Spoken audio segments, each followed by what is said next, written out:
Corbin Hayes woke to silence the kind that makes a man's shit crawl. Through the window, 300 Apache warriors surrounded his ranch, motionless, silent as gravestones. Their shadows stretched long in the dawn light, rifles and spears catching the first rays of sun. His hands trembled around the shotgun he'd never learned to load. One warrior stood on the hillside, tall and unwavering, staring directly at Corbin's window. Waiting, Corbin's heart hammered against his ribs. His throat went dry. Why aren't they attacking 18 hours ago? He'd been the loneliest man in Arizona. Now, death circled his home like vultures.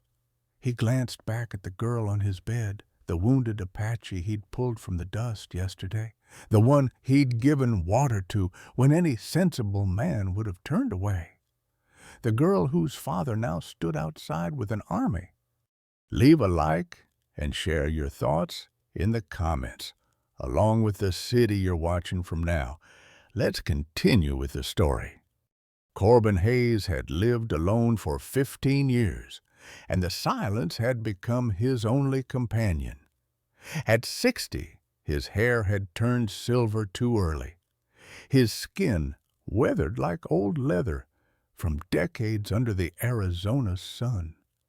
His ranch sprawled across 40 acres outside Red Mesa, a dying town of 340 souls, one sheriff, 2 general stores, and a single church Corbin hadn't entered since the day they buried his wife, or claimed to bury her.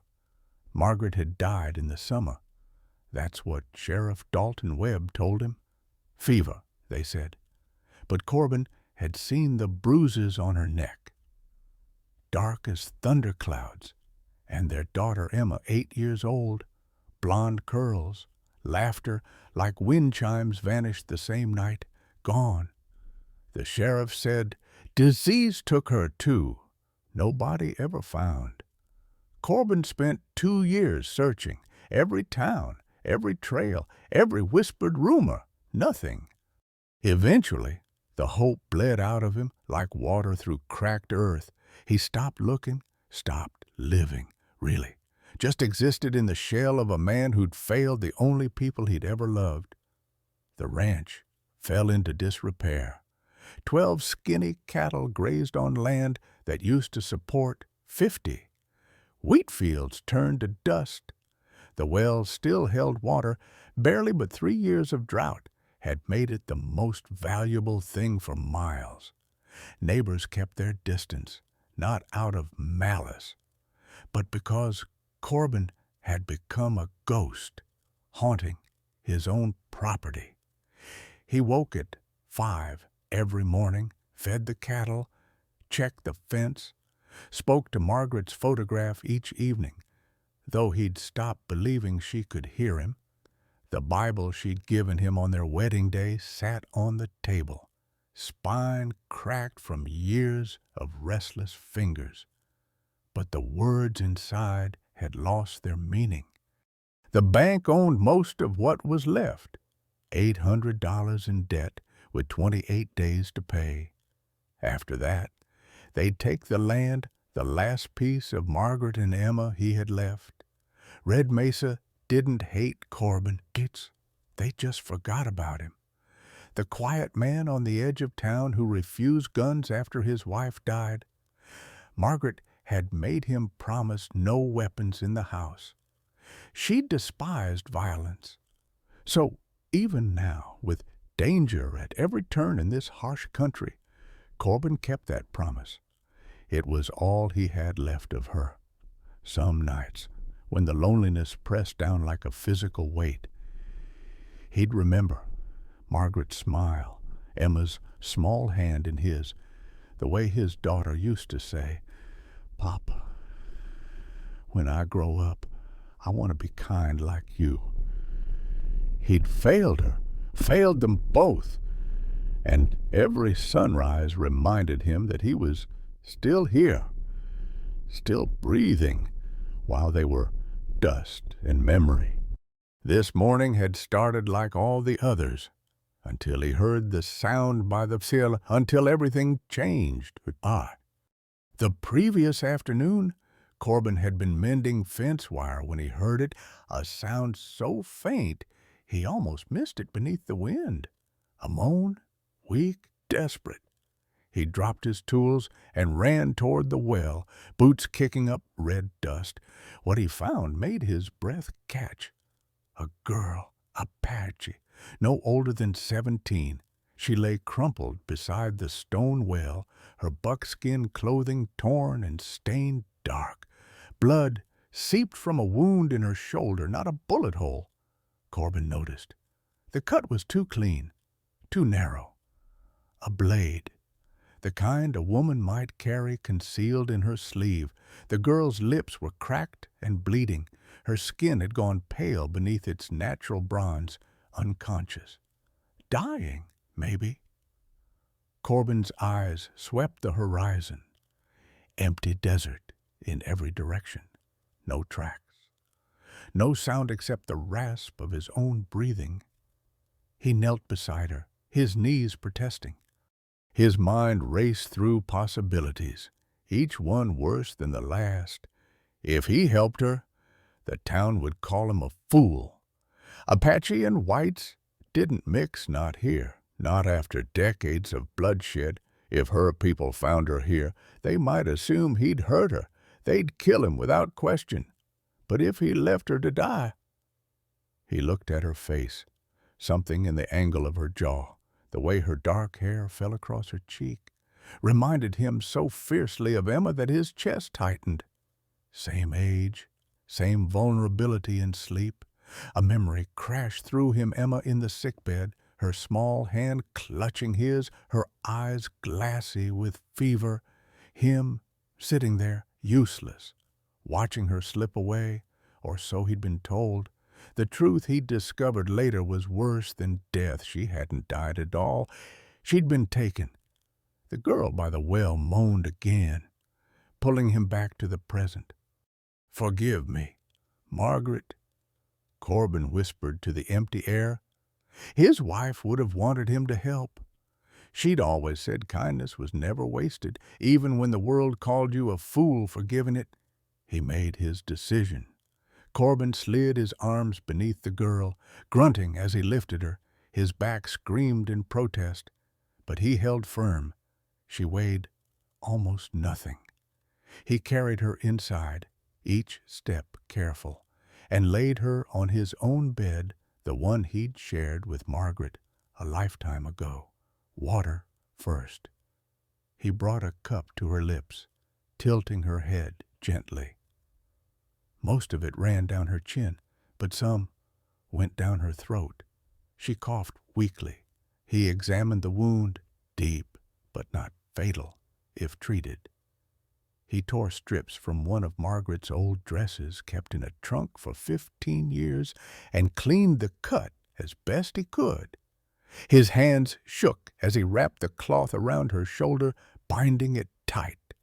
When he stepped back, he noticed something that made his blood run cold.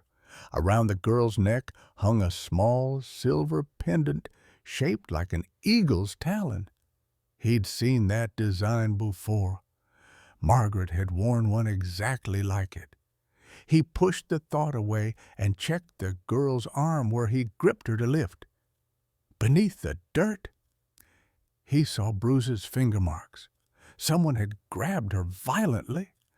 And there was a faint but distinct perfume. The floral kind white women in town wore. Corbin pulled a blanket over the girl and sat on the floor beside the bed. He'd sleep here tonight. Keep watch. Make sure she didn't worsen. As darkness fell, she stirred. Her lips moved, speaking words in Apache he couldn't understand. Once, her eyes fluttered open and fixed on him for just a moment. She tried to speak, but nothing came out before unconsciousness claimed her again. Corbin leaned forward and said quietly, "You're safe now. I won't let anything happen to you. Outside, the wind picked up. Or was it the wind? A shadow passed by the window, too quick to see clearly. Corbin rose, walked to the door, and locked it. Then he pushed his heavy wooden dresser against it for good measure. Something was wrong. He could feel it in his bones. This girl hadn't stumbled here by accident. Someone had hurt her. Someone who might come looking. He sat back down beside the bed, his shotgun across his lap, though he didn't know how to load it, and he waited through the long, terrible night for whatever dawn would bring. Corbin woke to absolute stillness, the kind that presses against your eardrums, the kind that means something is terribly wrong. Dawn light crept through the gaps in the wooden shutters.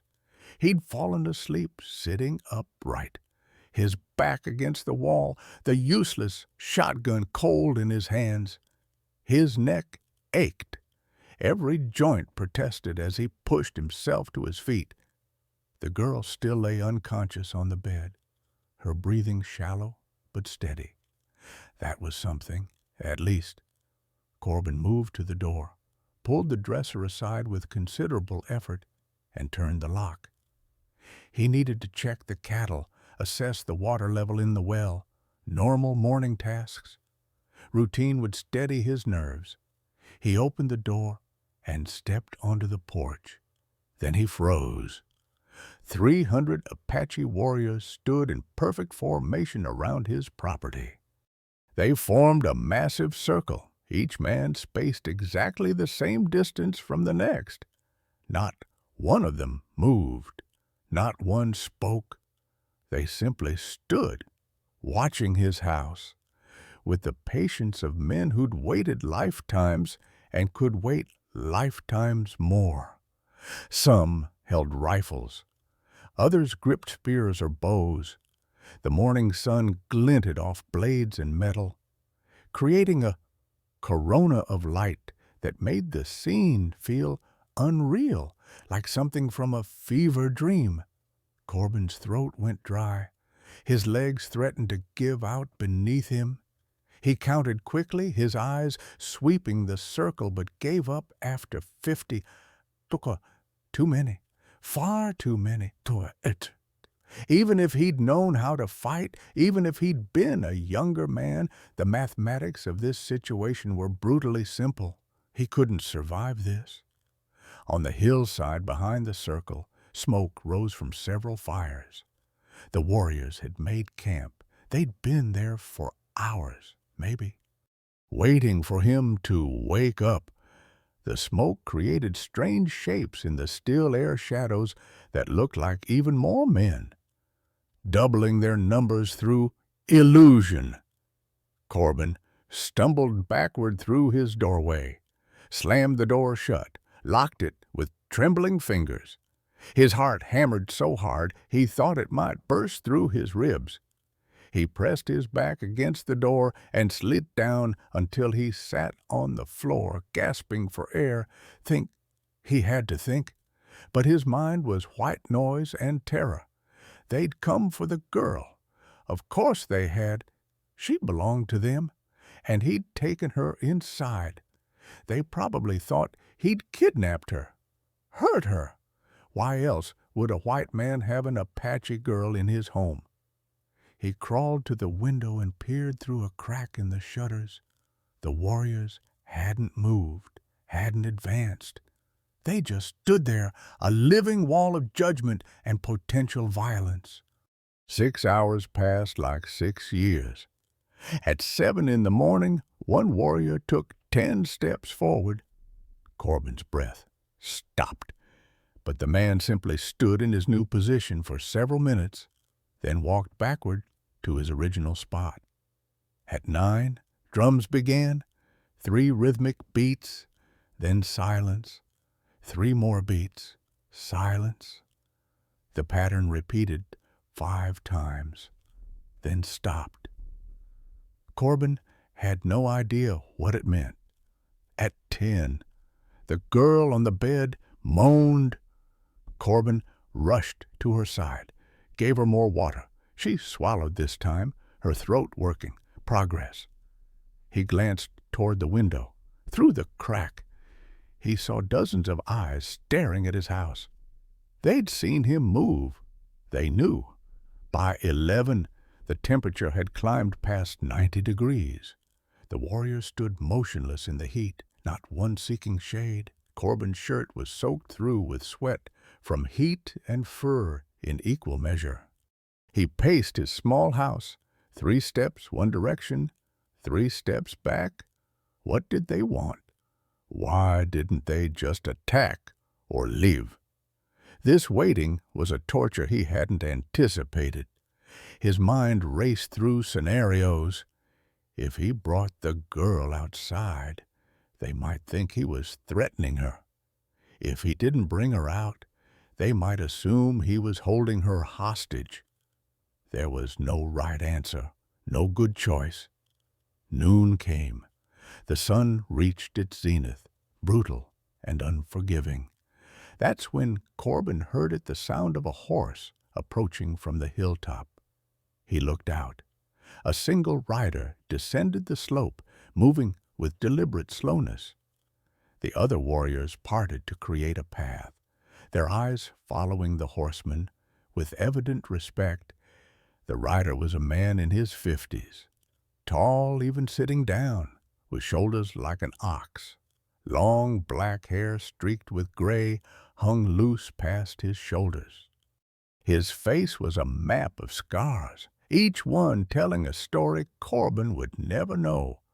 But his eyes, even from this distance, Corbin could see those eyes, sharp, intelligent, and tired, so deeply tired. He wore traditional Apache clothing, buckskin decorated with intricate beadwork.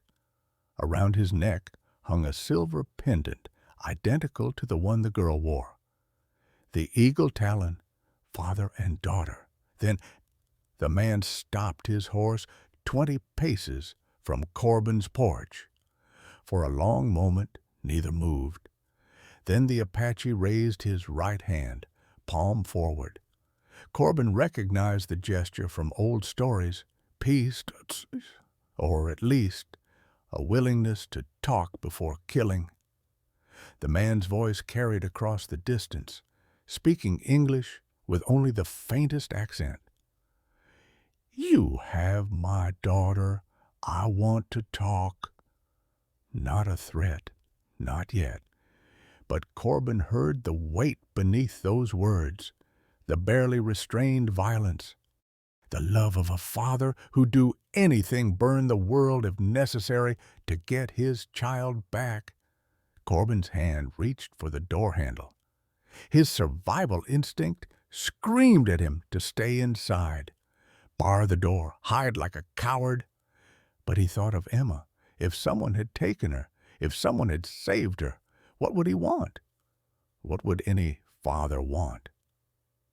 He opened the door and stepped into the sunlight, his hands raised and empty, walking toward the man who held his life in calloused, capable hands. Corbin walked forward on unsteady legs, hands held high and open till every instinct screamed at him to run back inside. But he forced himself to keep moving. The Apache warrior dismounted in one fluid motion and stood waiting, his posture neither threatening nor welcoming. Simply present. They stopped 3 paces apart, up close. The man was even more imposing, easily 6 feet tall, built like someone who'd spent a lifetime surviving in harsh country. The scars on his face weren't random. They formed patterns, deliberate marks that spoke of ritual and meaning Corbin couldn't interpret. The man's dark eyes studied Corbin with an intensity that felt like being stripped to the bone, reading him, judging him. "Why did you save my daughter?" The question came without preamble. Corbin's mouth was dry as sand. "Because she needed help." "You did not ask her name. You did not ask her tribe. You simply took her into your home." "Yes." "Why?" The word came harder this time, edged with suspicion. because I couldn't leave her to die. Corbin's voice cracked. I couldn't just walk away. The warrior's eyes narrowed. You're afraid of me. I am. Yet you opened your door. Corbin had no answer for that. He simply stood there, waiting for whatever came next. The Apache studied him for another long moment, then spoke again. My name is Nantan Lupan. The girl inside is my daughter, Kiona. She was taken 3 days ago. We have been searching. When we found her tracks leading here, I brought my warriors. He paused. I did not know if I would find a good man or a monster. I am no monster, Corbin said quietly. I'm just an old rancher who found someone hurt by my well. Then why do you tremble? Because 300 men with weapons surround my home. Because I don't know if I'll see sunset. Because I'm afraid I did the wrong thing by bringing her inside, and I'm afraid of what would have happened if I hadn't. The words poured out before Corbin could stop them. Honesty felt like the only currency he had left. Nantan's expression didn't change, but something shifted in his eyes. Recognition, perhaps. You speak truth, but truth alone does not prove character. Any man can speak well when death stands before him. What do you want from me? 6 days, Nantan said. For 6 days, my warriors will remain here. We will watch you. Watch how you treat my daughter. Watch how you treat your animals, your land, the earth beneath your feet. Watch whether you are the same man in darkness as you are in light. Corbin's stomach dropped. And if I fail this test, Nantan didn't answer. He didn't need to. The circle of warriors spoke clearly enough. And if I pass, then you will have the gratitude of the Apache and the protection that comes with it. But know this, Corbin Hayes. Nantan used his name, though Corbin hadn't given it, which meant they'd been asking about him in town, learning who lived in this isolated ranch. If you harm her, if you prove false, there is nowhere in this territory you can hide. We will find you. Do you understand? I understand. Nantan nodded once, then turned and walked back to his horse. He mounted without looking back and rode to the hilltop, where he would spend the next 6 days watching. Corbin returned to his house on shaking legs. The first day passed in careful routine. Corbin tended to Kiona, giving her water every hour, changing her bandages with clean cloth. She remained unconscious most of the time, waking only in brief fragments. When she did open her eyes, she looked at him with confusion and what might have been fear, but she was too weak to speak. He fed his cattle, repaired a section of fence, drew water from the well. Every action felt amplified, knowing hundreds of eyes watched his every movement. He worked slowly, deliberately, trying to show through deed what his words could not. That evening, as sunset painted the desert orange and red, Corbin sat beside Kiona's bed and opened the Bible Margaret had given him. He didn't pray he'd lost that ability years ago, but he read aloud. The sound of his own voice filled the terrible silence, and perhaps gave the girl something to hold on to in her fevered state. The second day brought a surprise at dawn. Corbin found a deer haunch wrapped in cloth sitting on his porch, a gift from the Apache. His throat tightened with unexpected emotion. He took it inside and made soup, cooking it slowly until the meat fell apart into tender pieces. He fed Kiona the broth, spoon by careful spoon. She swallowed more easily now. Color was returning to her cheeks.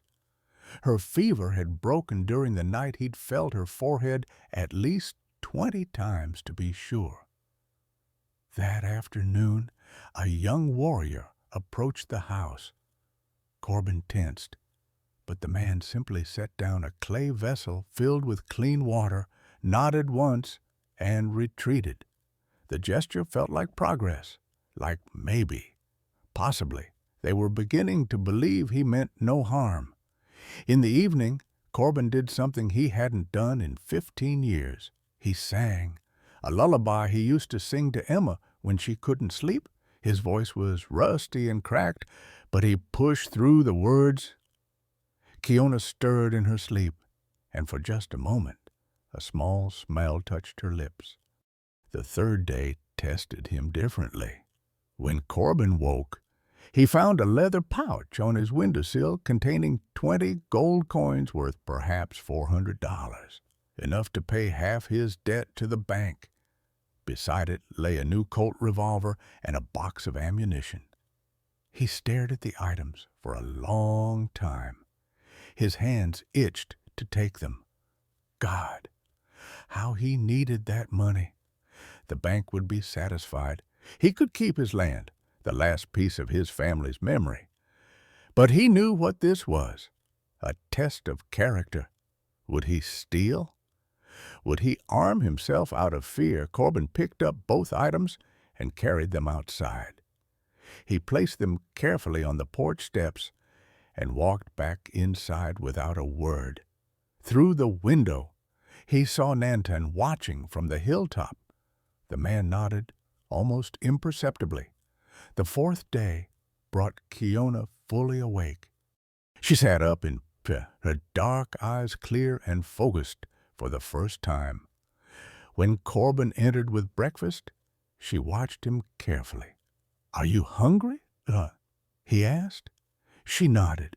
He'd made simple food, mashed potatoes, venison from the gifted deer, bread he'd baked in his old iron stove. He set the plate on her lap and stepped back, giving her space.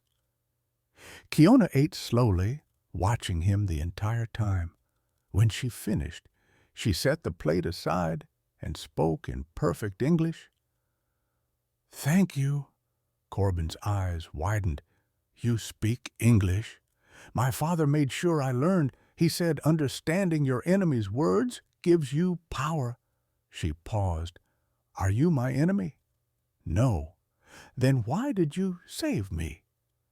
Corbin sat down in the chair across from the bed, suddenly exhausted, "Because a long time ago I had a daughter. She was about your age when I lost her. When I saw you by the well, for just a moment, I saw her, and I couldn't—" His voice broke. "I couldn't let it happen again." Kiona studied him with eyes far too old for her years. "You have suffered. Everyone suffers. But not everyone remains kind through it." She touched the bandage on her shoulder. "You could have left me to die. Most white men would have." "I'm not most men, I suppose." "No," she agreed quietly. "You are not." That evening, Nantan entered the house for the first time. He moved silently, nodding to Corbin before approaching his daughter. They spoke in Apache, words flowing quickly between them. Kiona gestured to Corbin several times. Whatever she said made Nantan's expression soften slightly. Finally, Nantan turned to Corbin. "My daughter tells me you have been respectful, gentle. She says you sing to her as a father would." He paused. "You have done well. But the test is not finished." The fifth day began with a dust storm that rolled across the desert like a living thing. Corbin woke to brown air and howling woods wind. When he checked the well, his heart sank. The water level had dropped dramatically. The drought was winning. He had perhaps 2 barrels of water left, 3 days' worth if he was careful, a week if he was desperate. Kiona needed water to heal. Her wound had to stay clean, or infection would kill her as surely as the blade that made it. But if he used all the water on her, he would die of thirst himself. Corbin stood at the well for a long time, staring into its depths. He thought about survival, about self-preservation, about all the reasonable arguments for saving enough water to keep himself alive. Then he thought about Emma, about the man he'd promised Margaret he would be, about whether there was any point to surviving if you lost your humanity in the process. He filled 3 buckets and carried them inside. He used most of the water to carefully clean Kiona's wound and wash the fever sweat from her skin. He gave her plenty to drink for himself. He kept 1 small cup from the hilltop. Through the brown haze of dust, Nantan watched and remembered. The 6th day arrived with clear skies and brutal heat. Kiona was strong enough to sit up, to move around the room. She watched Corbin prepare breakfast with what little remained, the last of the bread, some dried beans, coffee made from grounds he'd already used twice. "You are running out of everything," she observed. "I'll manage." "You gave me most of your water yesterday. You needed it more. Why?" She stood and walked toward him, her movement still careful but steady. "Why would you sacrifice yourself for someone you do not know?" Corbin turned to face her. "Because if I've learned anything in 60 years, it's that we're all we've got, every one of us. And if we don't take care of each other, what's the point of any of it?" Kiona studied him for a long moment, then did something unexpected. She took the silver eagle pendant from around her neck and held it out to him. "This is precious to me. My father gave it to me when he took me into his family. I want you to have it." "I can't. Please." Her eyes were fierce. "You saved my life. Among my people, such a debt must be honored." Before Corbin could protest further, she pressed the pendant into his palm and closed his fingers around it. That evening, Nantan came down from the hilltop. He walked straight to Corbin's porch, where the old rancher sat watching the sunset. Without invitation, Nantan sat beside him. They sat in silence for several minutes. Then Nantan spoke. "Tomorrow we leave. The test is finished. Did I pass? What do you think?" Corbin looked down at the pendant in his hand, still warm from Kiona's skin. "I think I did what any decent person would do." "No?" Nantan's voice was firm. "You did what few men would do. You opened your home to a stranger. You risked your life, your reputation, your survival for someone who could give you nothing in return. That is not common. That is rare." Nantan reached into his vest and pulled out another pendant, identical to the one Corbin held. He placed it on the porch between them. "This is the mark of our family's protection. Any who wear it are under our care. If you are ever in need, show this to any Apache, and they will help you. This is my oath." And Corbin felt something break open in his chest. Gratitude, relief, and something else. A sense of connection he hadn't felt since Margaret died. "Thank you," he whispered. Nantan placed a hand on Corbin's shoulder, the gesture heavy with meaning. "No, thank you. Corbin Hayes, you have shown my daughter mercy when the world showed her cruelty. You have proven that not all white men are the same. That is a gift beyond measure." They sat together as darkness fell. 2 fathers who had both known loss, Both known fear, finding unexpected kinship in the vast and unforgiving desert. On the evening of the 6th day, after the sun had set and the desert air turned cold, Nanton sat across from Corbin at the small wooden table. The lamp between them cast shadows that danced on the walls. Kiona slept peacefully in the bed, her breathing steady and strong. Nanton's weathered hands rested flat on the table. When he finally spoke, his voice carried the weight of confession. "Corbin Hayes, you have passed my test. You are a good man. But there is something I must tell you, and it will be difficult to hear." Corbin's stomach tightened. "Go on. Kiona is not my daughter by blood. 7 years ago, I found her in the ruins of a burned homestead. Her parents were dead, killed by raiders. We believe she was barely 10 years old, crying over their bodies. I could not leave her there alone, so I took her into my family. She became my daughter in every way that matters." Corbin listened, his throat taut. 3 days before you found her, she was taken, not by accident, not by chance. Nanton's jaw clenched. There are men who steal Apache women and girls. They sell them to brothels in Mexico, or to wealthy men who want servants who cannot escape. This evil has existed for many years. Who? The word came out like gravel.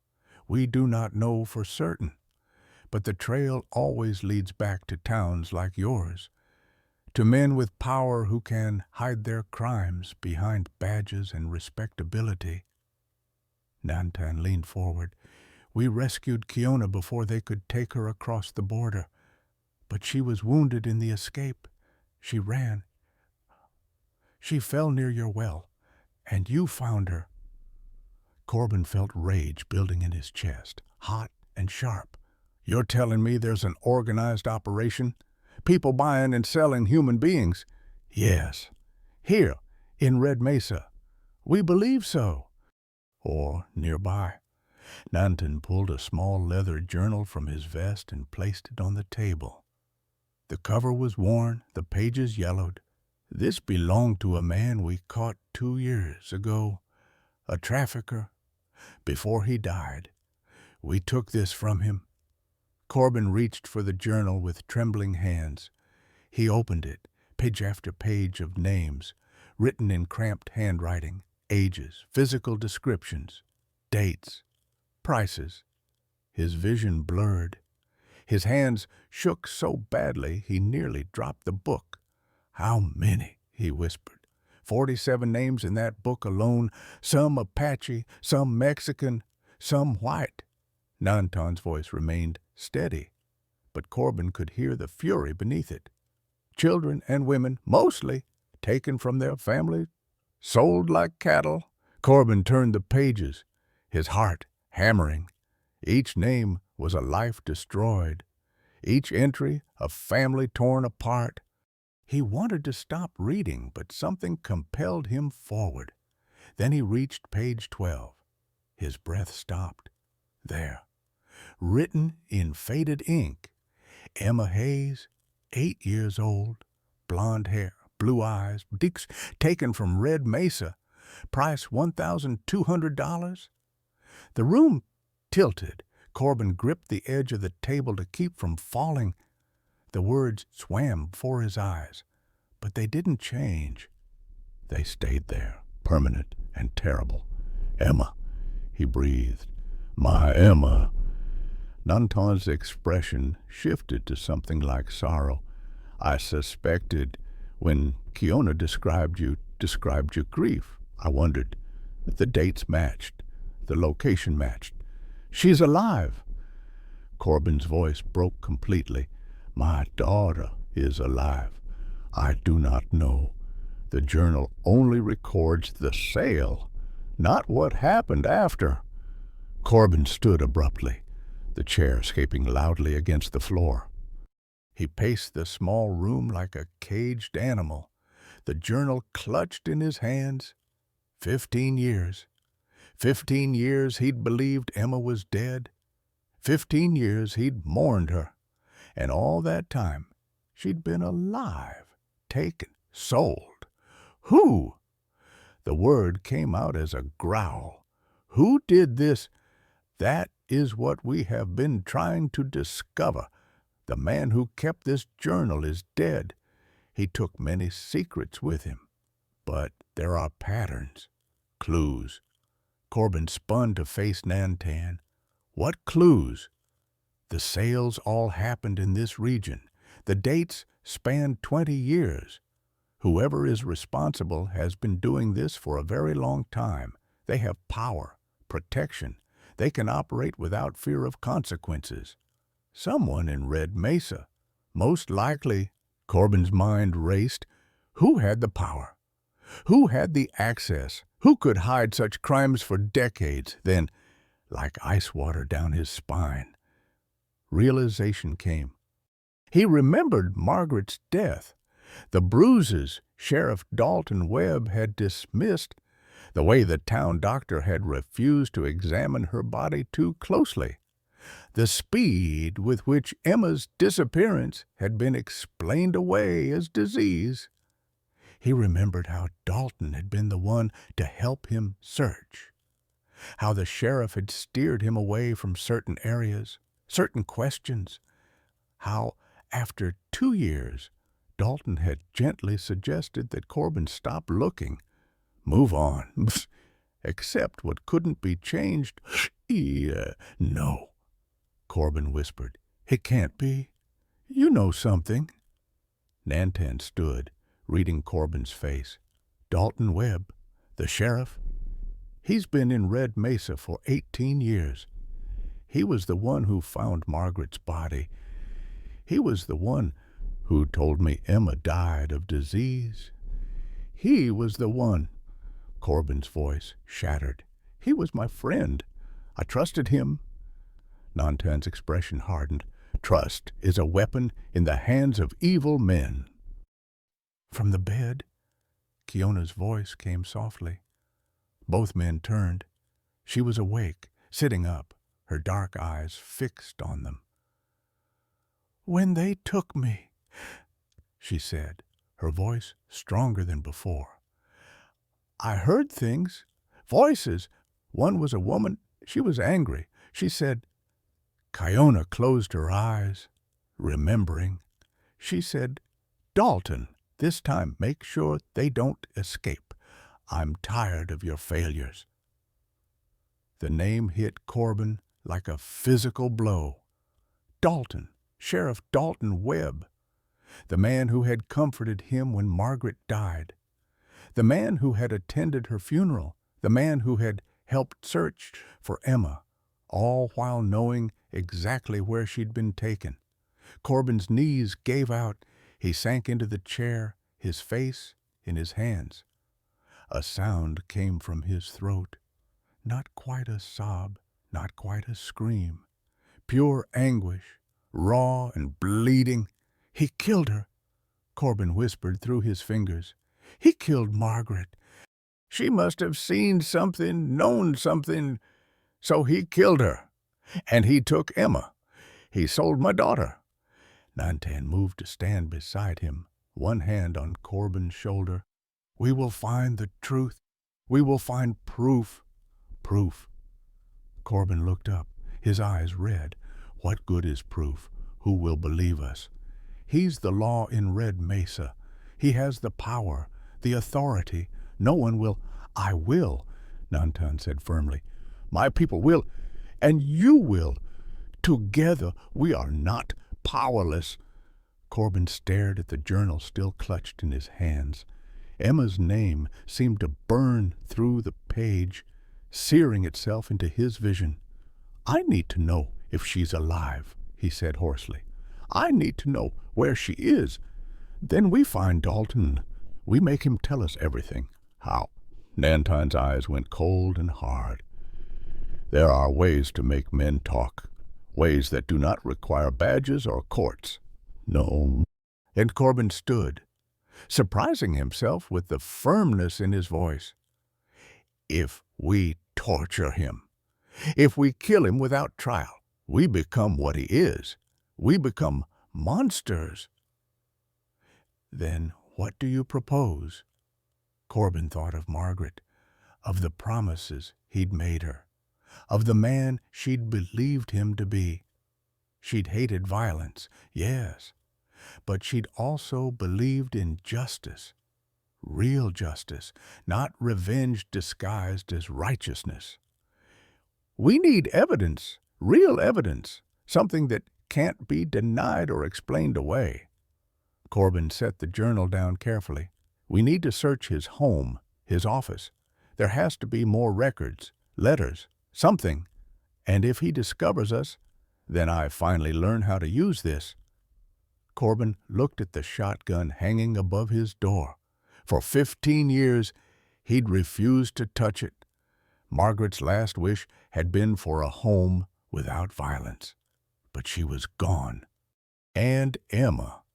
Emma might still be out there, somewhere, waiting for someone to care enough to find her. Danton studied him carefully. You have changed in these 6 days. No. Corbin met his eyes. I've just remembered who I used to be. Before grief turned me into a ghost. Keona spoke again from the bed. There is something else you should know. Both men turned to her. The woman's voice, I heard the one who spoke to Dalton. I have heard it before. In town, when my father and I traded there last summer, she ran the boarding house. A white woman with cold eyes and jewelry on every finger. Sarah Webb, Corbin said quietly. Dalton's wife. She is part of this too, Keona confirmed. I am certain. Nantan's jaw tightened. Then we move carefully.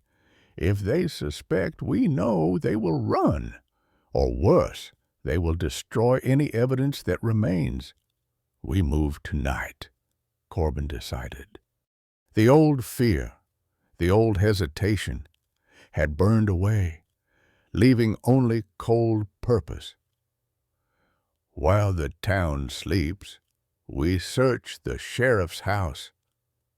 It could be a trap. Everything is a trap when you're trying to catch the devil himself. Corbin walked to the door and lifted down the shotgun. His hands didn't shake, but I'm done being afraid. I'm done accepting what evil men tell me is true. My daughter is out there, and I will find her, or I will die trying. Nantan smiled a grim, fierce expression. Then we are brothers in this. My warriors will come with us. No? Corbin shook his head. If a war party descends on Red Mesa, innocent people will die. The town will fight back. This needs to be quiet, precise. Then I come alone, and we bring 3 of my best men warriors who can move like shadows. Corbin extended his hand. Nantan gripped it firmly. For our daughters, Nantan said. For everyone who was taken, Corbin replied. Every name in that book, every family torn apart. Tonight, we start making it right. Keona stood from the bed, still weak but determined. I am coming too. No, both men said simultaneously. She is my enemy. Keona insisted. That woman, Sarah Webb, she cut me. She laughed while I bled. I have earned the right to see justice done. Corbin wanted to argue, but he saw the steel in her eyes, the same steel he'd seen in Emma when his daughter was determined about something. You couldn't stop that kind of will. You could only hope to guide it. You stay hidden, he finally said. You watch, but you do not fight. You're still healing. Keona nodded, accepting the compromise. As midnight approached, Corbin cleaned the shotgun and learned how to load it. Nantan showed him, patient and thorough. The weight of it felt wrong in his hands, a betrayal of everything Margaret had asked. But Margaret was gone, taken by the very evil she'd hoped to avoid through pacifism. Sometimes Corbin realized love meant picking up the weapons you'd sworn never to touch. Sometimes protection required the very violence you despised. He thought of Emma, wherever she was, whatever she'd endured. "I'm coming," he whispered to the darkness. "I'm finally coming to find you." They moved through the darkness like ghosts, Corbin, Nantan, and 3 Apache warriors whose names Corbin didn't know. Kiona followed despite her wound, staying 20 paces behind, silent as moonlight. The town of Red Mesa slept under a blanket of stars, unaware that judgment was coming. Sheriff Dalton Webb's house sat on the edge of town, a 2-story structure painted white, with a picket fence and rose bushes Margaret had once admired. Corbin had been inside many times over the years. Sunday dinners, card games, conversations about weather and cattle prices, while Sarah served coffee and smiled her thin smile, all of it a lie, all of it performance. They approached from the rear, avoiding the main street where a few late-night drinkers might still stumble home from the saloon. Nantan moved with absolute silence, teaching Corbin through gesture how to place his feet, how to breathe. The warriors spread out, covering approaches, watching for trouble. The back door was locked. One of the warriors, a young man with quick hands, produced a thin piece of metal and worked the mechanism. 30 seconds. The lock clicked. They were inside. The house smelled of pipe tobacco and lavender soap. Moonlight filtered through lace curtains, casting patterns on the floor. Corbin's heart hammered so hard he was certain everyone in town could hear it. Nantan gestured, "Split up! Search quickly!" Corbin headed for the study while Nantan took the bedroom upstairs. The warriors remained on the ground floor, watching doors and windows. Kiona slipped inside last, positioning herself near the back exit. The study was exactly as Corbin remembered: oak desk, leather chair, bookshelves lined with legal volumes and dime novels. A map of Arizona Territory hung on the wall, marked with pins in various locations. Corbin studied it closely. The pins formed a pattern: towns, trading posts, places where people could disappear without too many questions. He began searching the desk drawers, letters, bills, nothing unusual. Then his fingers found a false bottom in the lowest drawer. His breath caught. He pried it up carefully. Inside lay a second ledger, smaller than the one Nantan had shown him, newer, more recent entries. Corbin's hands shook as he opened it. More names, more dates, more prices. The most recent entry was from 3 days ago: Kona, Apache female, approximately 17 years, acquired, price pending. Rage flooded through Corbin so completely that his vision turned red. He forced himself to breathe, to focus. There was more here. There had to be. He kept searching and found a stack of letters bound with string. He loosened them and read by moonlight. Correspondence between Dalton and various men across the territory, coded language. But the meaning was clear enough. Inquiries about merchandise, negotiations over delivery fees, confirmations of transactions completed. One letter made Corbin's blood run cold. It was addressed to a William Lancaster in San Francisco, dated 15 years ago. The content was brief. "The girl you requested has been secured. Age 8, blonde, blue eyes, healthy. Price as discussed, $1,200. Delivery arranged through our usual contact." The signature at the bottom, Dalton Webb. Corbin's hands crushed the paper. Emma. They'd sold Emma to someone named Lancaster, someone in San Francisco. She'd been alive all this time, living under another name, another family. Had they been kind to her? Had they hurt her? Did she remember him at all? Footsteps on the stairs snapped Corbin back to the present. Heavy, slow, someone coming down. He froze. There was no time to hide, no time to escape. He did the only thing he could. He stood, the letters in one hand, and waited. The study door opened. Sheriff Dalton Webb stood in the doorway, holding a lantern.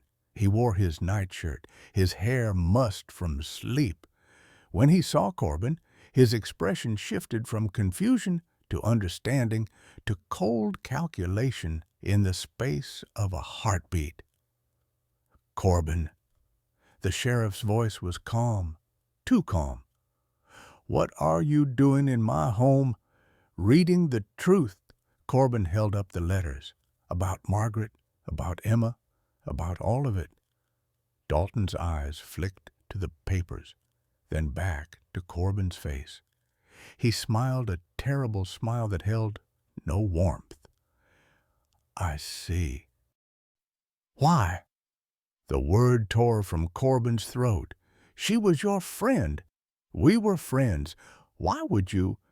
Money. Corbin, it's always about money. Dalton set the lantern down on a side table and stepped into the room. Do you know what a sheriff makes $40 a month? $40 to keep order in a town full of drunks and thieves? Meanwhile, men back east make fortunes without lifting a finger. So you decided to sell children. I decided to provide a service. There are people willing to pay good money for healthy workers, for companionship, for heirs when they have none. I simply facilitated the transactions. He spoke as if discussing cattle, not human lives. Margaret found out.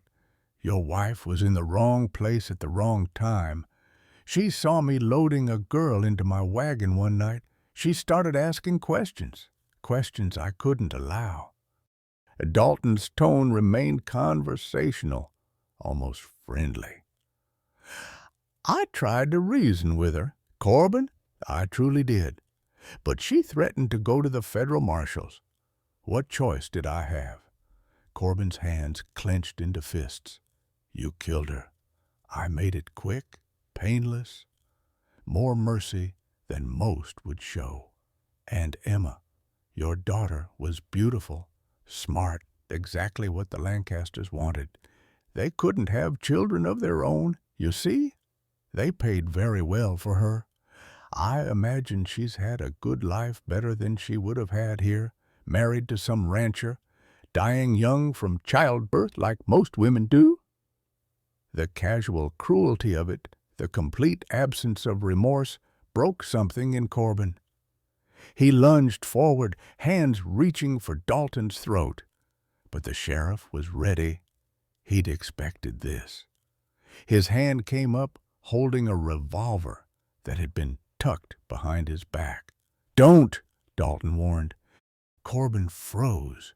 The shotgun he'd brought leaned against the wall behind him. Useless. Here's what's going to happen, but Dalton continued. You're going to put those letters back. You're going to leave my house. And you're going to forget everything you think you know. Or what? You'll kill me too. If necessary, or I could simply have you arrested for breaking into my home. Your Apache friends outside, yes, I know they're there, will be hunted down as savages who threatened our town. And that girl you've been hiding will disappear again, this time for good. You're a monster. I'm practical. There's a difference. Dalton cocked the revolver. Last chance, old friend. Walk away. A voice from the doorway made them both turn. He won't be walking away. But you will be explaining yourself. Sarah Webb stood there, holding a rifle. Her hair hung loose around her shoulders, her face pale but determined. She wore a nightgown and shawl, her feet bare, but her hands were steady on the weapon, and it was pointed at her husband. "Sarah!" Dalton's confidence faltered for the first time. "What are you doing? What I should have done years ago." Her voice trembled, but her aim did not. "Drop the gun, Dalton! Have you lost your mind? Drop it, now!" Dalton lowered the revolver slowly, his eyes never leaving his wife's face. "You don't understand. Everything I did was for us, for the life you wanted, the house, the clothes, the respect. I never wanted blood money. I never wanted children's screams in my dreams." Tears came down Sarah's face. 18 years? Dalton, 18 years I stayed silent because you said it was necessary, because you said no one would believe me, because I was afraid. Then why stop now? Because of her. Sarah's eyes flicked briefly to the hallway, where Kiona stood watching. That girl, when you brought her here, when you locked her in our cellar, I heard her crying. She sounded like, her voice broke, like a daughter, like the daughter we never had, and I can't do this anymore. Dalton's expression hardened. "You're making a mistake." "No, the mistake was marrying a devil and calling it love." The gunshot came without warning, not from Sarah, not from Dalton, from the hallway behind Sarah, where Kiona had raised the small pistol she'd taken from one of Dalton's own drawers when she'd searched the house earlier. The bullet caught Dalton in the shoulder. He spun, dropping his revolver, clutching the wound. Blood seeped between his fingers. "That," Kiona said coldly, "was for my father, for Corbin, for every girl whose name is in your books." Dalton staggered, his back hitting the wall. Corbin grabbed the revolver from the floor and pointed it at the sheriff with shaking hands. Nanton appeared in the doorway, his own rifle ready. Behind him, the three warriors flanked the exits. Dalton was surrounded, trapped. For the first time in 18 years, he was the prey instead of the predator. "Where is my daughter?" Corbin demanded. "Where is Emma?" Dalton laughed a horrible, bubbling sound. "San Francisco, 1423 Maple Street, the Lancaster house. But good luck getting her back. By now she's probably forgotten she ever had a father." Corbin wanted to shoot him. Every fiber of his being screamed for it. His finger tightened on the trigger. But something stopped him. A memory. Emma, age 6, bringing him a wounded bird she'd found. "Papa, we have to help it. It's hurt." He'd wanted to tell her the bird was too far gone, that sometimes mercy meant a quick death. But Emma's eyes had been so full of hope, so certain that love could heal anything. So they'd tried, and against all odds, the bird had lived. Corbin lowered the gun. "No," he said quietly, "you don't get the easy way out. You're going to face what you've done, every name, every family, every life you destroyed. No one will believe you. I'm the law here." "Not any more." Nantan stepped forward. "By dawn, messengers will ride to the federal marshal. They will bring the ledgers, the letters, the testimony of those you've wronged. Your time is finished." Dalton's face twisted with rage, but there was fear there too, real fear. He looked at Sarah. "You'll hang with me. You knew. You always knew." "Then I'll hang." Sarah's voice was steady now, Better that than live one more day as your accomplice. The warriors bound Dalton and took him to the same cellar where he'd imprisoned so many others. Corbin gave the letters and ledgers to Nantan, who would ensure they reached the right authorities. As dawn approached, Corbin sat on the porch of the sheriff's house. Exhausted beyond measure, Keona joined him, her shoulder bandaged fresh where the movement had reopened her wound slightly. "You should have shot him," she said quietly. "Maybe. But you didn't. Why?" Corbin thought about it, about Margaret, about the man she'd believed him to be, about the father Emma had known before the world turned dark. "Because revenge makes you feel strong for a moment," he said finally. "But it doesn't bring anyone back, doesn't heal anything. Justice might not either, but at least it's not just about me. It's about making sure he can't hurt anyone else." Keona nodded slowly. "My father would say the same." They sat in silence as the sun rose, painting the desert gold and red. Somewhere in San Francisco, Emma was waking up to a new day. Did she think of him, dream of him, or had 18 years erased him completely from her memory? Corbin didn't know, but now, finally, he had hope. He had a name, an address, a direction to move toward. The nightmare wasn't over, but for the first time in 15 years, there was light breaking through the darkness, and that would have to be enough. The cellar beneath Dalton Webb's house smelled of damp earth and old sins. Corbin stood at the top of the stairs, looking down into the darkness where Nanton's warriors guarded the wounded sheriff. He couldn't bring himself to descend. Not yet. The rage was still too fresh, too hot. If he went down there, he didn't trust what he might do. Instead, he returned to the study and sat at Dalton's desk. The letters lay spread before him like evidence at a trial. Sarah Webb had collapsed in her bedroom upstairs, exhausted from 18 years of living with a monster. The warriors kept watch while Nanton prepared messages for the federal marshal in Tucson. Corbin picked up the letter to William Lancaster again, read it for the 10th time, memorized every word. The address burned itself into his mind. 1423 Maple Street, San Francisco. His daughter, alive, living under another name in a city 1,000 miles away. The question that haunted him wasn't whether to go. It was whether Emma would want him to. Nantan entered quietly and sat across from Corbin. The older Apache's face showed the weariness of the night's violence, but his eyes remained sharp.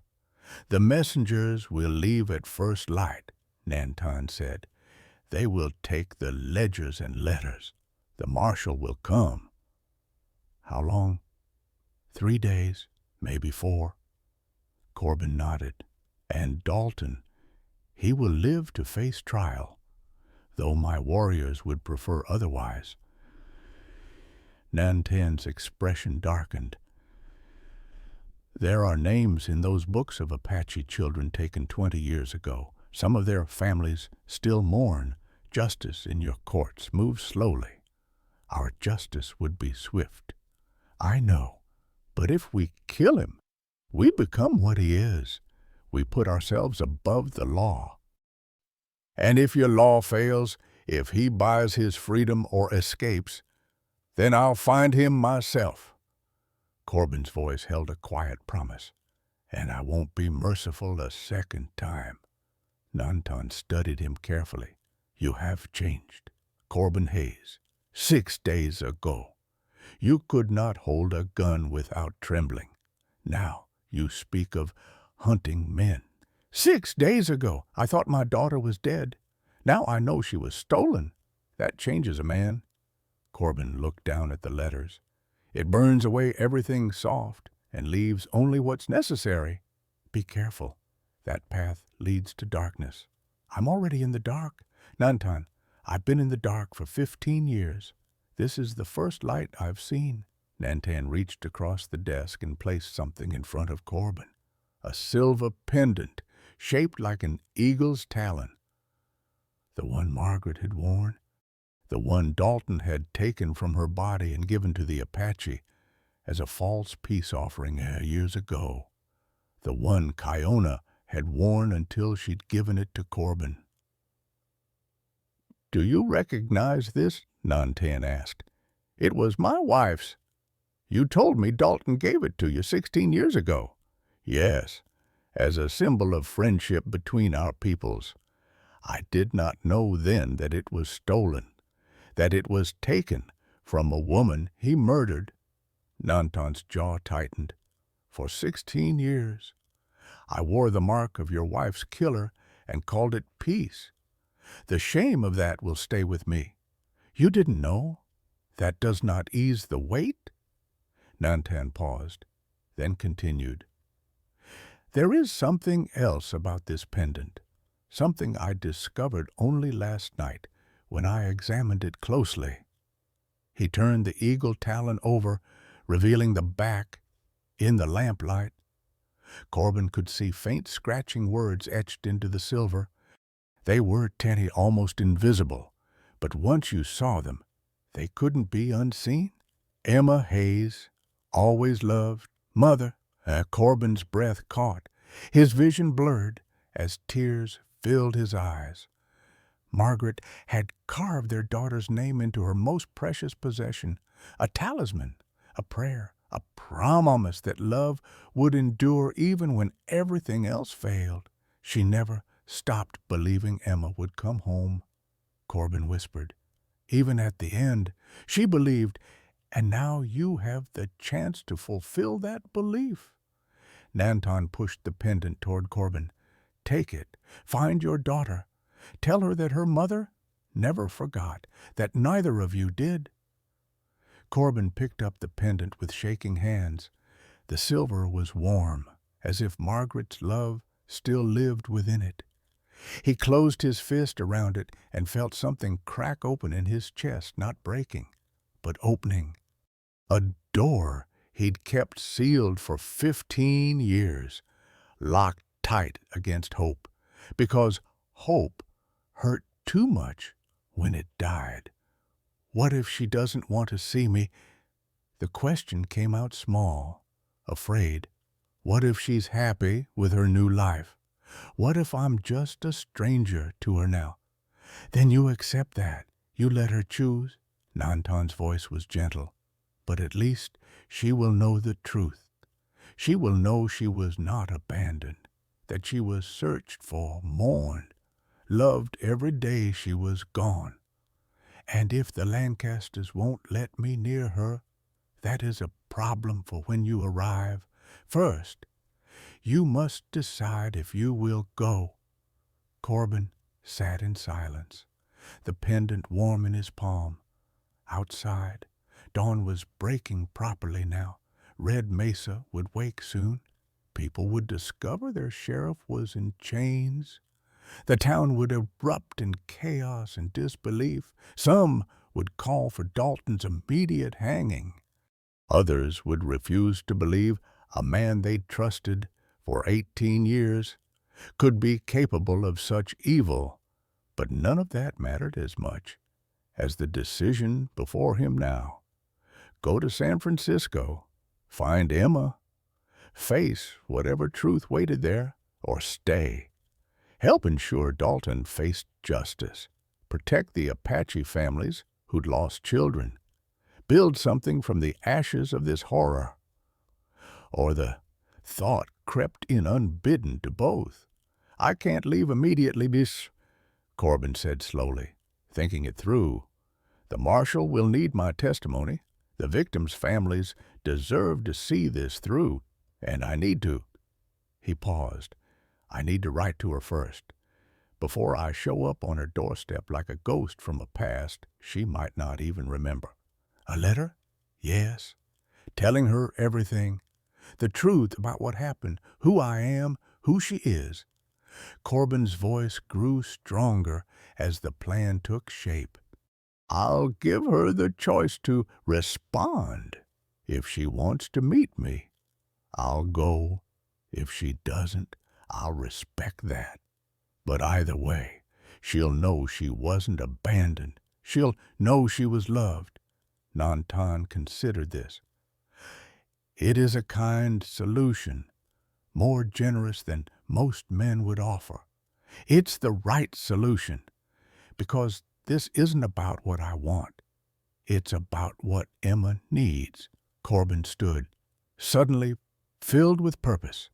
And what she needs is the truth, delivered gently, with no demands, no expectations, just his voice caught, just a father letting his daughter know he never stopped looking, never stopped hoping. Kiona appeared in the doorway, her face pale but determined. The town is waking. People are gathering outside. They want to know why Apache warriors are in the sheriff's house. Corbin nodded. Then it's time to tell them. The next 3 hours were chaos. Corbin stood on the porch of Dalton's house and told the assembled crowd everything. Some believed immediately.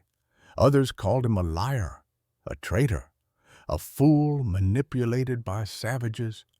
But when Nantan produced the ledgers and read the names aloud, names the townspeople recognized, children who'd vanished over the years, the disbelief began to crumble. When Sarah Webb emerged, her face gaunt with shame and relief, and corroborated every detail, the last doubts fell away. The crowd's mood shifted from skepticism to rage. Several men tried to storm the cellar to drag Dalton out and hang him from the nearest tree. Corbin and the Apache warriors had to form a human wall to prevent a lynching. "Let the law handle this," Corbin shouted. "If we kill him without trial, we're no better than he is." "He doesn't deserve a trial," someone yelled back. "Maybe not. But the families of his victims deserve to see justice done properly. They deserve to face him in court and tell their stories. Don't take that away from them." It was enough. Barely. The crowd backed down, though the anger remained thick in the air. By midday, the federal marshal arrived with 6 deputies. He'd been closer than expected, investigating reports of missing persons in a nearby county. When he saw the ledgers, his face went white. He placed Dalton under arrest officially and took custody of all the evidence. Sarah Webb was arrested too, though the marshal seemed inclined toward leniency given her cooperation. She would testify against her husband in exchange for a reduced sentence. Corbin felt no pity for her, but also no satisfaction. She was just another broken piece in Dalton's wake. That evening, as the town settled into shocked silence, Corbin sat at his own small table in his ranch house and began to write. The letter took 3 hours. He wrote and rewrote, crossing out sentences, starting over. How do you compress 15 years of grief and hope into words on a page? How do you tell a daughter she was loved when she might not remember you at all? Finally, as midnight approached, he finished. "Dear Emma," it began, "you may not remember me. You may not even know the name Emma Hayes anymore. But 23 years ago, you were my daughter. You are still my daughter. And I want you to know what happened. I want you to know the truth." He told her everything about Margaret's murder, about her abduction, about the 15 years he'd believed she was dead, about the moment he discovered she was alive. He told her about the man who'd stolen her and the justice that was finally coming. He told her about the pendant with her name carved into it, proof that her mother's last thoughts had been of her. He told her he didn't expect anything, didn't demand anything, but if she wanted to know her past, if she wanted to meet the father she might not remember, he would be waiting at his ranch in Red Mesa. He would wait as long as it took. He signed it simply, "Your father, Corbin Hayes." He enclosed Margaret's pendant in the envelope. If Emma wanted nothing to do with him, at least she would have this piece of her mother, this proof that she'd been loved from the moment she was born until the moment Margaret died trying to protect her. Corbin addressed the envelope and sealed it. In the morning, he would send it with the most reliable courier he could find. It would take 2 weeks to reach San Francisco, maybe 3. And then he would wait. Nantin found him sitting on the porch an hour later, the sealed letter on his lap. "It is done," the Apache asked. "It is done. And now I wait. And while I wait," Corbin looked up at the stars, at the vast desert stretching away in all directions, "I figure out what comes next. For me, for this town, for all the families who lost children." "You're thinking of something." Corbin nodded slowly. "Dalton's house, his land. When the trial is over, it will be seized by the government. I want to buy it." "Why?" "To turn it into something good, a place for children who have nowhere else to go, orphans, children rescued from traffickers, a home." He thought of Keona, of all the names in the ledgers, a place where they can be safe, loved, given a chance at the life that was stolen from them. Nantin smiled, a rare expression on his weathered face. "This is a good dream, a worthy purpose. It's what Margaret would have wanted, what Emma would want if she knew. Then I will help you. My people will help you. We will build this place together, Apache and white, working toward the same goal, healing what was broken, protecting what remains." Corbin looked at the letter in his lap, then at the pendant that glinted silver in the moonlight. He thought of Emma, somewhere in a city by the ocean, living a life he knew nothing about. He thought of Margaret, whose love had carved messages in silver that outlasted death. And he thought of himself 60 years old, grief-worn and weary, but finally moving toward light instead of away from it. "Thank you," he said to Nantin, "for everything, for trusting me with Keona, for showing me I could still be more than just a ghost haunting his own life." "You were never a ghost, Corbin Hayes. You were a man waiting to remember who he was, and now you have remembered." They sat together in comfortable silence, two fathers who had both known loss, watching the stars wheel overhead in their ancient patterns. Somewhere among those stars, Corbin chose to believe, Margaret was watching, and she was proud. 3 months passed before the letter arrived. In that time, Corbin watched Dalton Webb's trial unfold in Tucson.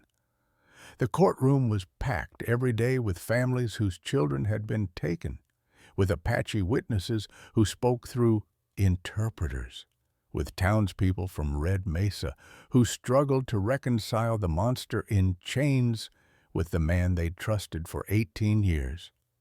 The evidence was overwhelming. The ledgers alone contained enough proof to hang Dalton 10 times over. Sarah Webb testified for 6 hours, her voice hollow as she described the decades of silence. The nights she'd heard crying from the cellar, the moment she'd finally found courage to act. The jury deliberated for less than an hour.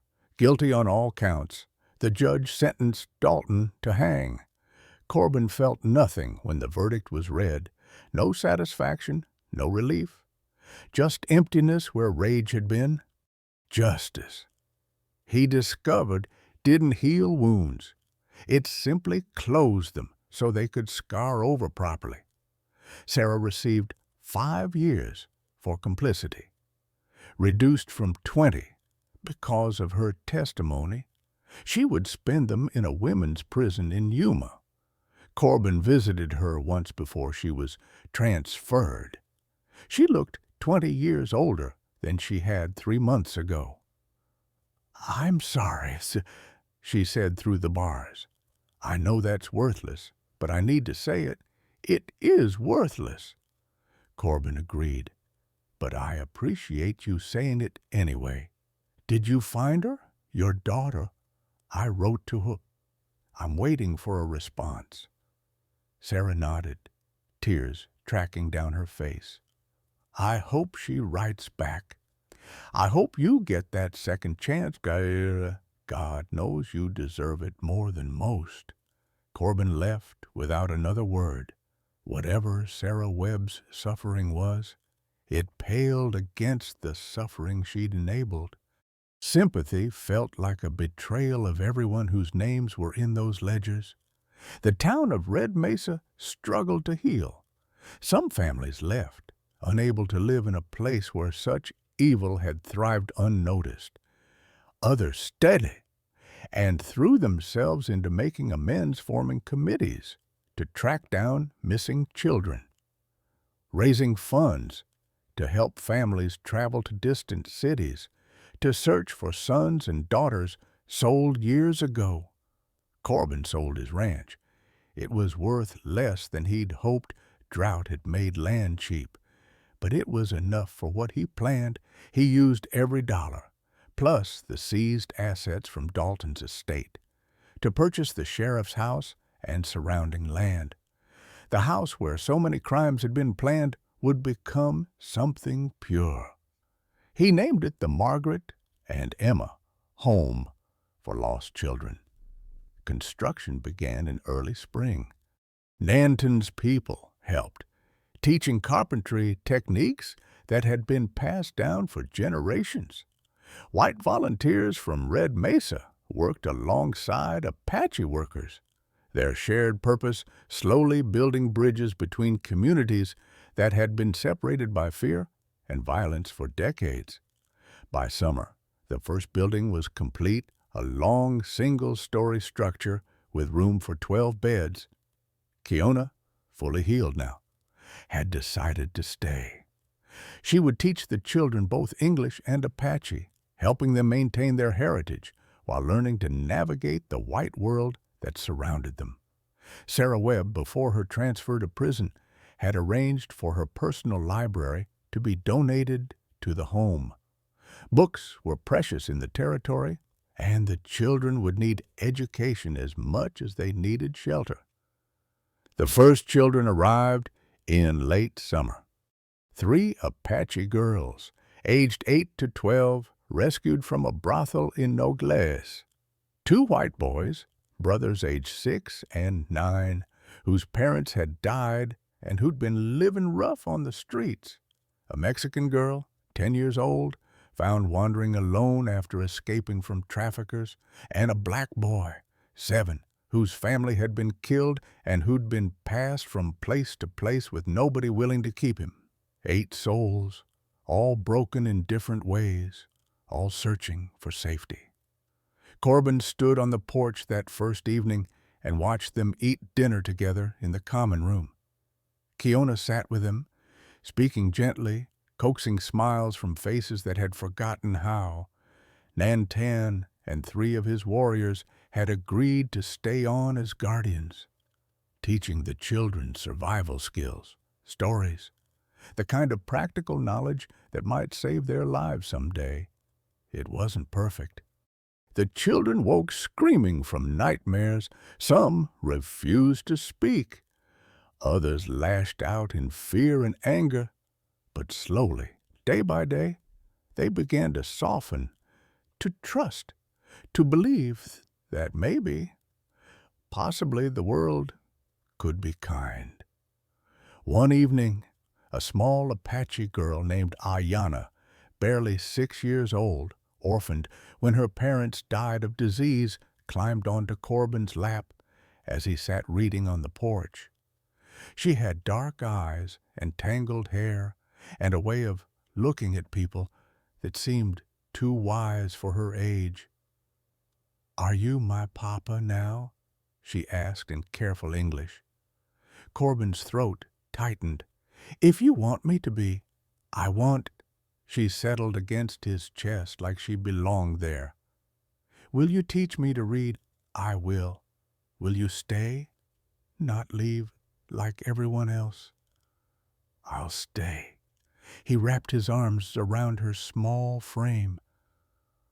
"I promise." Ayana nodded, satisfied, and closed her eyes. Within minutes, she was asleep, trusting him completely in a way that felt both terrifying and sacred. For the first time in 16 years, Corbin felt like a father again. Not Emma's father, not yet, maybe not ever, but a father nonetheless. To Ayana, to the other children sleeping inside, to every lost soul who would come through these doors searching for a second chance. It was enough. It had to be enough. The letter came on an October afternoon. Corbin was repairing a fence when one of the children ran out, shouting that a courier had arrived. His heart stopped.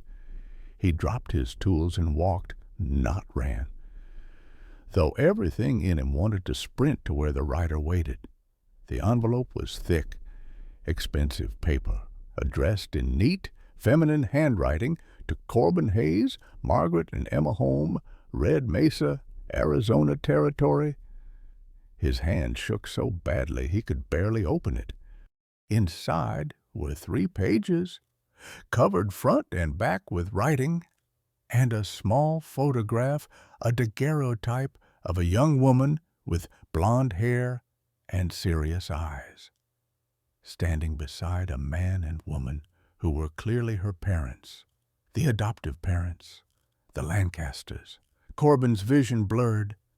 He forced himself to focus, to read. "Dear Father," the letter began, "I received your letter 3 months ago. I have read it every day since, trying to understand, trying to remember." She wrote about her life in San Francisco, how the Lancasters had treated her well, given her education, raised her as their own daughter, how they'd told her she was an orphan from Arizona, saved from disease and given a new chance, how she'd believed them completely because she'd been so young when taken. "I don't remember much about before, she continued.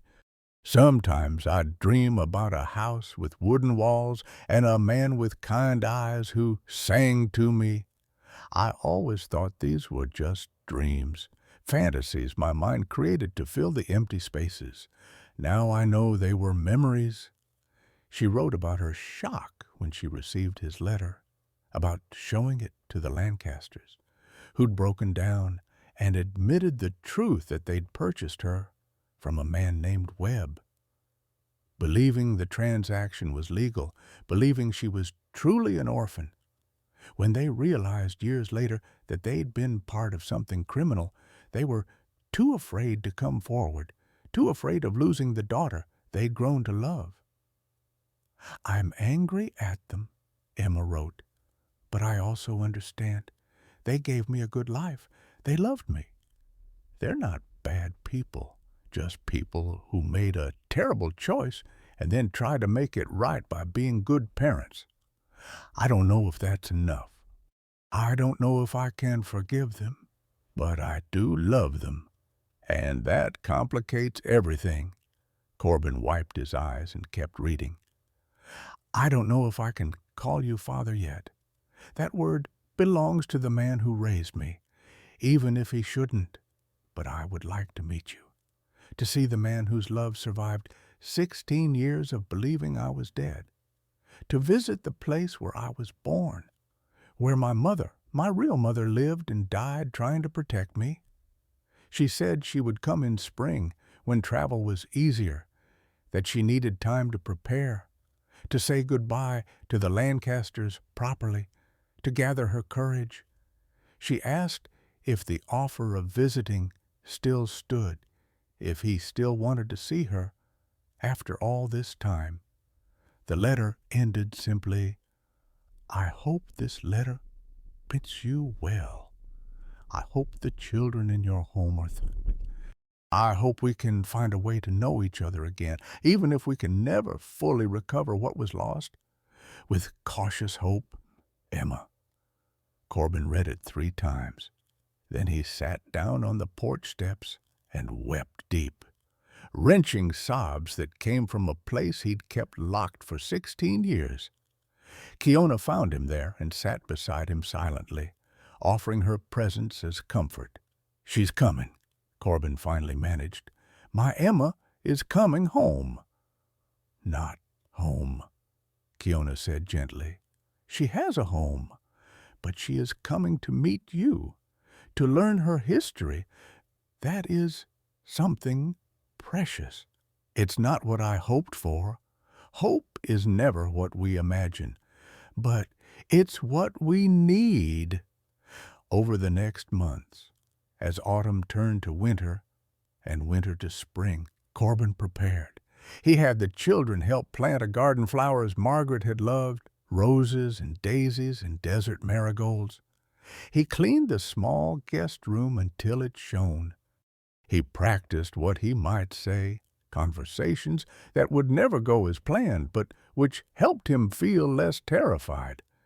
Ayanna watched him with knowing eyes. "You're scared," she observed one evening. "I am." "Why?" "Because I might disappoint her. Because she might not like me. Because I've spent 16 years imagining this moment, and now that it's real, I don't know if I can live up to the father she deserves." Ayanna considered this seriously. "When I first came here, I thought you'd hurt me. All the grown-ups before did. But you didn't. You were just you, kind and patient and steady. That was enough. You think that will be enough for Emma? I think it has to be. You can't be anything but yourself." She took his hand.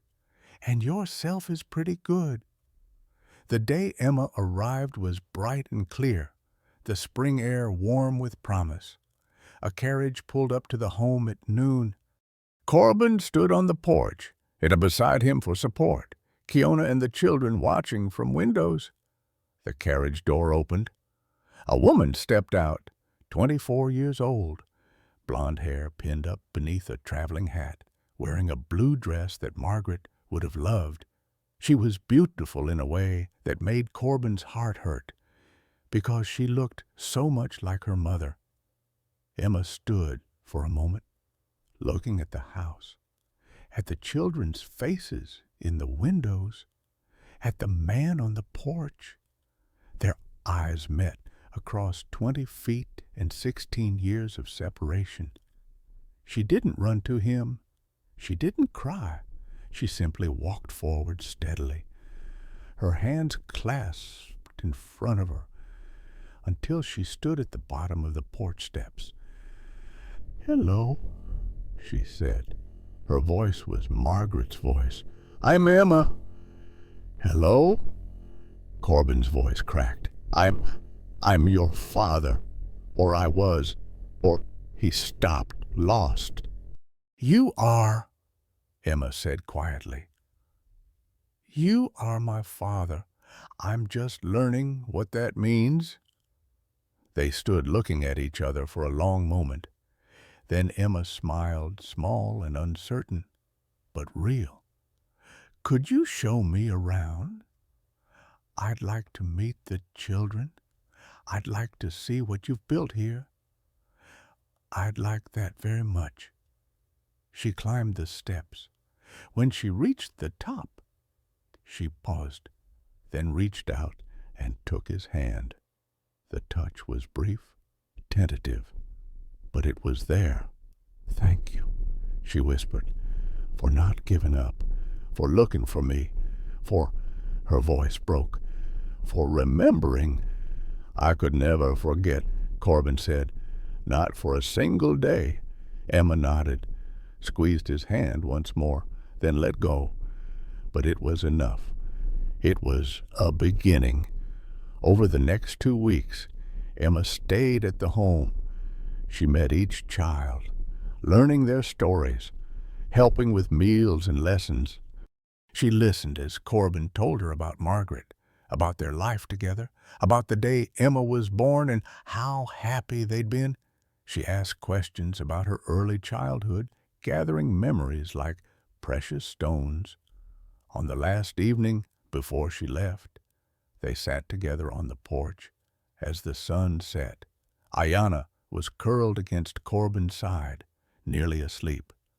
Emma watched them with soft eyes. "You've found a family," she said. "I have. I'm glad. You deserve that." She paused. "I can't stay.